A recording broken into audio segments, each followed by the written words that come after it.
नमस्कार दोस्तों, मैं आनंद कौशल परफेक्शन आईएएस के खास कार्यक्रम ऑडियो सीरीज में आप सभी का स्वागत करता हूं। आज का विषय भारत सरकार की महत्वाकांक्षी योजना यूरिया गोल्ड है, जो यूपीएससी के सामान्य अध्ययन पेपर 3 के कृषि और संबंधित मुद्दे खंड से संबंधित है। आइए जानते हैं कि ये चर्चा में क्यों है। हाल ही में भारत के प्रधानमंत्री ने आधिकारिक तौर पर यूरिया गोल्ड उर्वरक लॉन्च किया। मूल रूप से सल्फर से समृद्ध यूरिया, जिसे राज्य के स्वामित्व वाली राष्ट्रीय केमिकल्स एवं फर्टिलाइजर्स लिमिटेड आरसीएफ द्वारा विकसित किया गया है।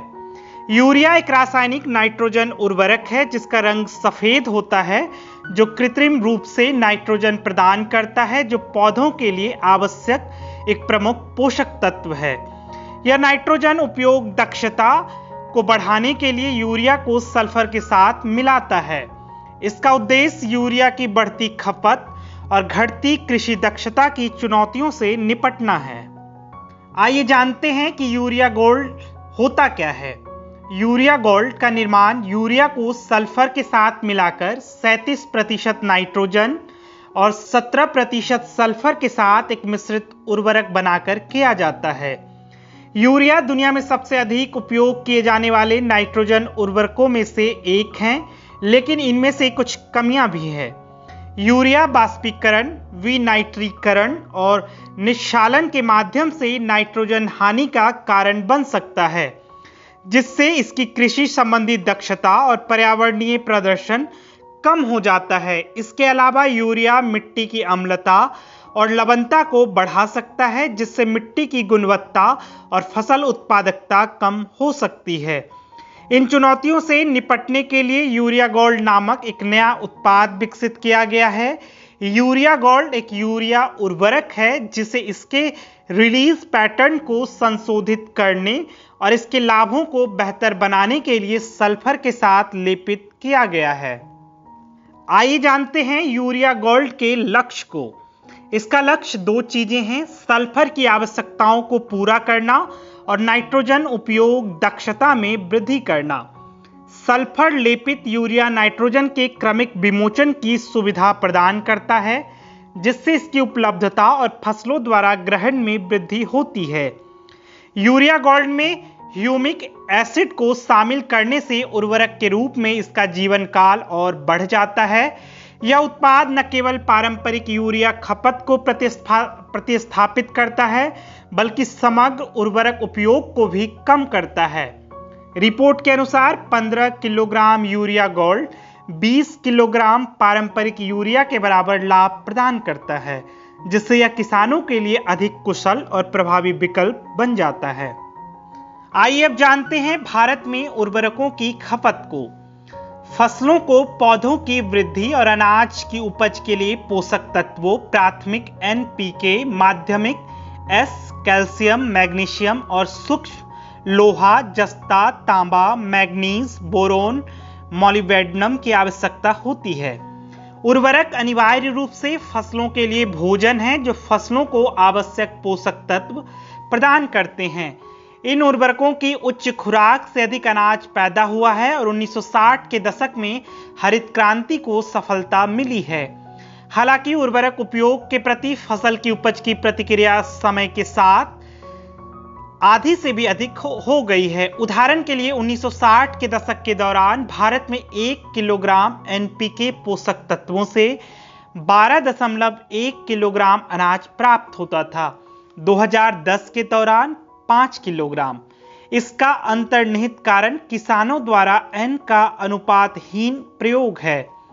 यूरिया भारत में व्यापक रूप से प्रयोग किए जाने वाला उर्वरक है, जिसकी खपत बिक्री वर्ष 2009 और 10 और 2022-23 के बीच 26.7 मिलियन टन से बढ़कर 35.7 मिलियन टन हो गई है। आइए अब जानते हैं यूरिया की बढ़ती खपत पर दो मुख्य चिंताओं को। भारत की यूरिया लगभग 36 मिलियन टन वार्षिक खपत आज चीन की 51 मिलियन टन के बाद है, जिसका उत्पादन मुख्य रूप से कोयला आधारित है। पिछले वित्त वर्ष में बेची गई उस 36 मिलियन टन में से आयात 7.6 मिलियन टन था। यहाँ तक कि घरेलू स्तर पर निर्मित यूरिया के संबंध में भी इस्तेमाल किए जाने वाला फीड स्टॉक अर्थात प्राकृतिक गैस ज्यादातर आयात किया जाता है। दूसरी चिंता नाइट्रोजन उपयोग दक्षता है। भारत में यूरिया के माध्यम से उपयोग किए जाने वाले नाइट्रोजन का 35% वास्तव में फसलों द्वारा उपज पैदा करने के लिए उपयोग किया जाता है। 1960 के दशक की शुरुआत में अनुमानित 48% से नाइट्रोजन उपयोग दक्षता में गिरावट के परिणाम स्वरूप किसान समान उपज के लिए अधिक से अधिक उर्वरक लगा रहे हैं। आइए अब जानते हैं विशेषताओं को। यूरिया गोल्ड एक बेहतर उर्वरक है जो दक्षता, गुणवत्ता और अर्थव्यवस्था के मामले में अन्य लेपित यूरिया से बेहतर प्रदर्शन कर सकता है। यूरिया गोल्ड उन किसानों के लिए सबसे अच्छा विकल्प है जो अपने उर्वरक उपयोग को अनुकूलित करना चाहते हैं और निवेश पर उच्च रिटर्न प्राप्त करना चाहते हैं। इसमें मिट्टी और फसल प्रबंधन के लिए एक स्थायी और लागत प्रभावी समाधान प्रदान करके भारतीय कृषि को बदलने की क्षमता है। भारत में मृदा में प्राय सल्फर की कमी होती है जो एक आवश्यक तत्व है। यह विशेष रूप से तिलहन और दालों के लिए महत्वपूर्ण है। उर्वरक संरचना में सल्फर को शामिल करके यूरिया गोल्ड का लक्ष्य एक व्यापक पोषक तत्व की आपूर्ति प्रदान करना है ताकि सल्फर पर निर्भर फसलों की विशिष्ट आवश्यकताओं को पूरा किया जा सके। सल्फर कोटेड यूरिया से नाइट्रोजन धीरे धीरे रिलीज होती है। यूरिया गोल्ड में ह्यूमिक एसिड मिलाने से उर्वरक के रूप में इसका जीवन काल बढ़ जाता है। यूरिया गोल्ड का एक प्रमुख नवाचार इसकी नाइट्रोजन उपयोग दक्षता में सुधार करने की क्षमता है। यूरिया पर सल्फर कोटिंग नाइट्रोजन को धीरे धीरे जारी करने में सक्षम बनाती है जिससे लंबे समय तक पोषक तत्व उपलब्ध रहते हैं।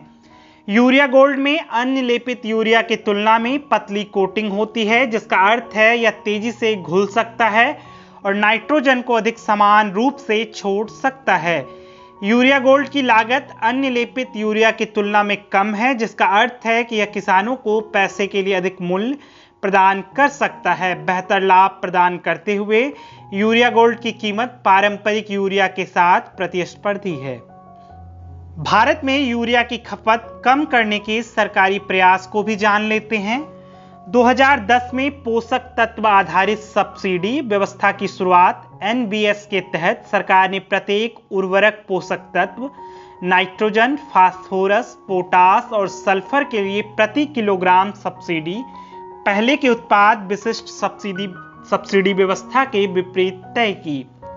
इसका उद्देश्य किसानों को बहुत अधिक यूरिया, डाई अमोनियम फॉस्फेट और म्यूरेट ऑफ पोटास लगाने से हतोत्साहित करके संतुलित उर्वरक को बढ़ावा देना है। 2015 में केंद्र ने सभी स्वदेशी निर्मित और आयातित यूरिया को नीम के तेल के साथ कोट करना अनिवार्य कर दिया था। शुरुआती 2 वर्षों में खपत में गिरावट आई लेकिन 2018-19 से यह प्रवृत्ति उलट गई।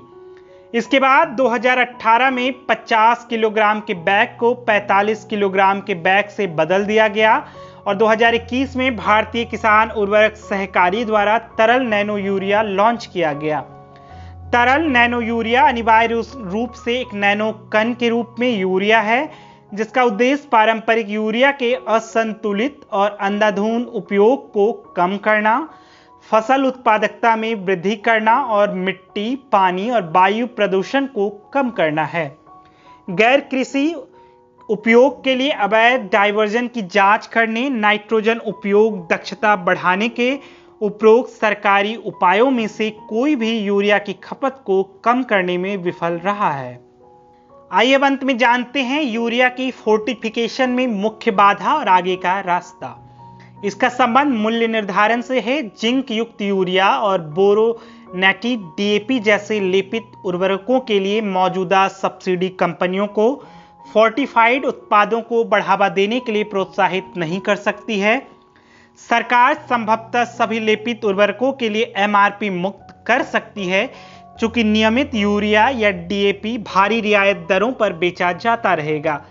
कंपनियां अपने फोर्टिफाइड उर्वरक उत्पादों पर बहुत अधिक प्रीमियम नहीं ले सकती हैं। कोटिंग का कार्य कारखाने में किया जाना चाहिए, जो सूक्ष्म पोषक तत्वों के और भी अधिक समान वितरण की गारंटी देगा और किसान को मिश्रण की परेशानी से बचाएगा।